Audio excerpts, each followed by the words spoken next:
Stingray. S-T-I-N-G-R-A-Y.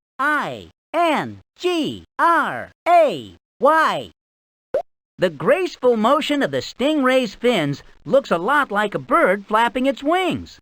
Their flat bodies, fin to fin, can be wider than a car. Stingrays gobble down small crabs and other shellfish, smashing the shells with their blunt teeth. Stingrays like to cover themselves in the sand and rest at the bottom of the river. But the capybara or jaguar that steps on them by mistake will be limping for days from the stingray's poisonous tail.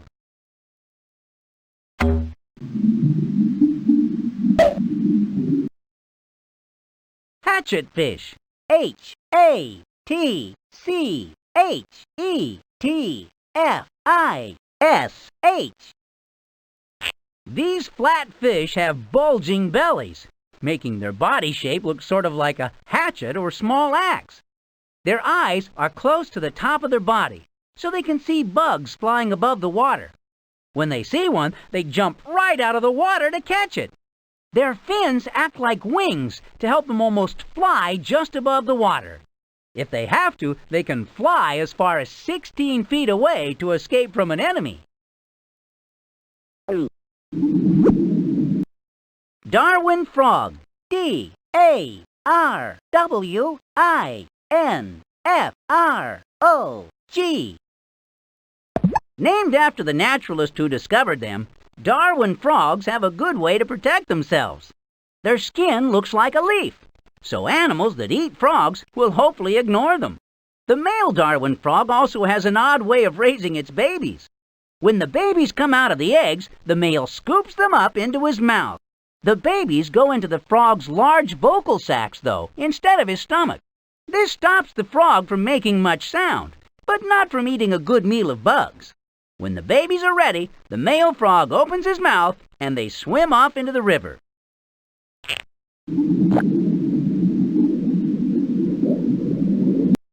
Arowana. A-R-O-W-H-A-N-A.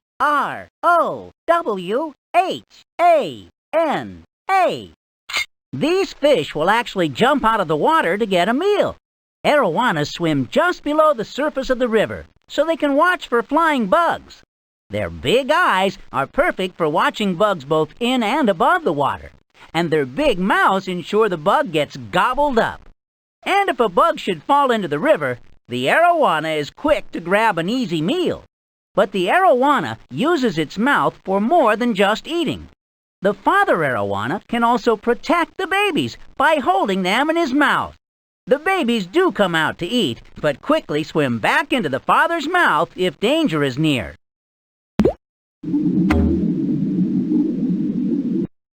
Pipa toad. P-I-P-A-T-O-A-D. While it may look like a square pancake with legs, the pipa really is a toad. Its skin and flat body blend in with the river bottom so well, fish never see it. When a fish swims near, the pipa opens its wide mouth and sucks them right inside. The female pipa toad carries her eggs on her back to keep them safe. Once she lays the eggs, the male pipa pushes the eggs onto her soft, sticky back. Her skin covers the eggs, making a little pocket around each egg. When ready, the babies pop out of the pockets and swim away.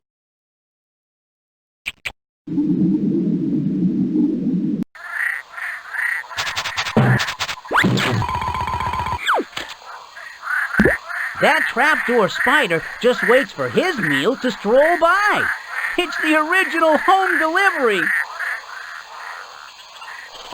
Agoutis are the only animals able to break open a Brazil nut's tough shell. Some animals are brightly colored to warn other animals that they are poisonous. I don't think there's any doubt about that, frog. The Pergamorph grasshopper is a very musical insect. I wonder if it knows how to play Old MacDonald Had a Farm. Agoutis are the only animals able to break open a Brazil nut's tough shell. Agouti. A-G-O-U-T-I.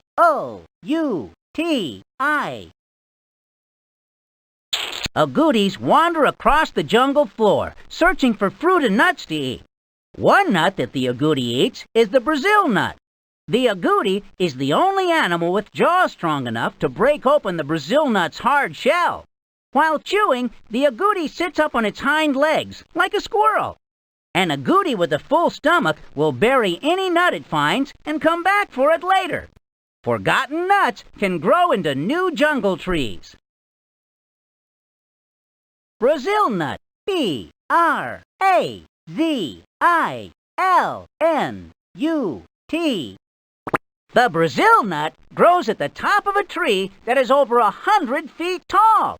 The creamy yellow flowers on the tree turn into round, dark brown pods, with about 20 nutshells packed inside. When ripe, the pods fall from the tree to the jungle floor. The pod shells are very hard to open. People have to use hammers to open them. In the jungle, only the agouti's sharp teeth and powerful jaws can crack the pods open. Inside are the Brazil nuts, hard shells with a sweet white core that tastes a bit like coconut. Only nuts that have been chewed by agoutis can grow into Brazil nut trees, so people cannot grow them on farms. They will only grow in the jungle.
Yeah.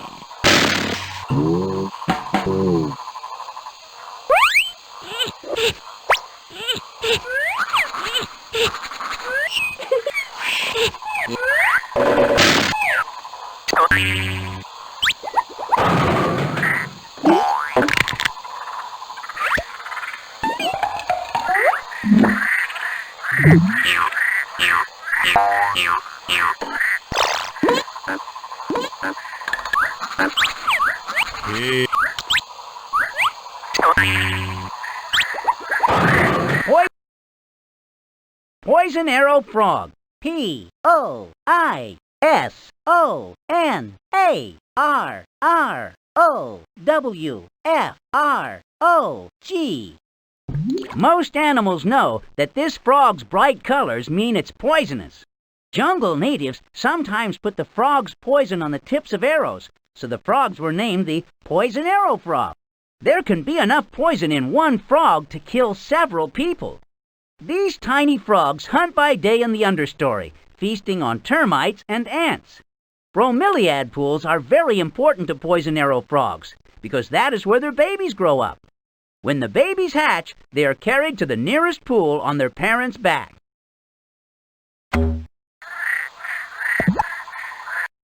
Pergamorph grasshopper. P-Y-R-G-O-M-O-R-P-H-G-R-A-S-S-H-O-P-P-E-R. Enemies quickly learn to stay away from this grasshopper. Its brightly colored coat warns enemies that this bug is more than just pretty, it is poisonous. The Pergamorph grasshopper can also leave an enemy far behind, because its long back legs can move it several feet in one leap. Its legs can also rub against the front wings, making sounds that attract a mate. Naturalists don't know for sure if it's because of these sounds, but they do know that the Pergamorph grasshopper can hear very well too.